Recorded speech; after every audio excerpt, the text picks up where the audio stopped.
Anybody entering the ministry has got to remember family. Remember your family.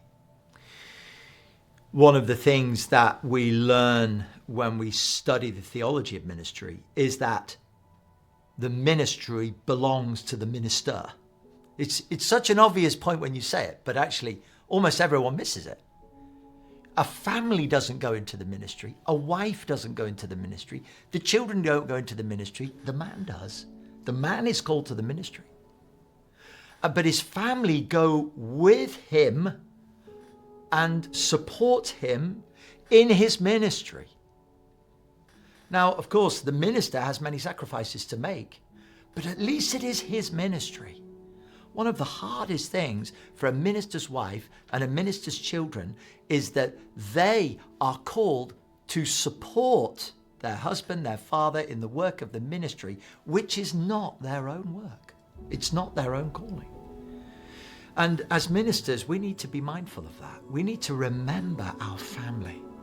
It's tough for them.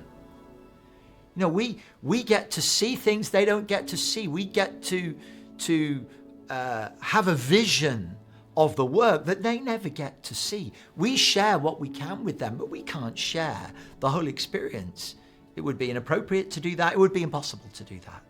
And yet they're always there, and they're always with us, and they have to pay a price we will never have to pay, because they don't get the benefits of the ministry that we get. They get many of the costs and fewer of the benefits because it's not their ministry. We need to remember that. We need to support our families.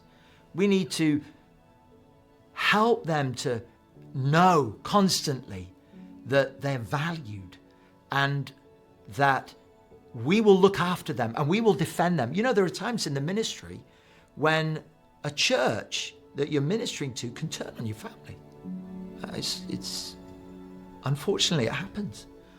And at such times, we need to make it known to our families that we stand with them. And if necessary, we will support them and we will encourage them and we will be with them through that trial, even though it's coming from the church where we're ministering. That's not easy. That's not easy. But even if that isn't happening, we need to be ministering to our families. After all, Paul says one of the key qualifications for the ministry is that a man manages his own household well. So if we're not managing our own household well while we are seeking to care for the church of God, which is the household of God, we lose everything. If we fail to remember our family, if we fail to care for our family, to provide for our family, to protect our family, spiritually to nurture our family, then we lose the ministry anyway. So let's remember our family. Let's love them, appreciate them, encourage them, stand with them, do them good, be a blessing to them. We must remember our family.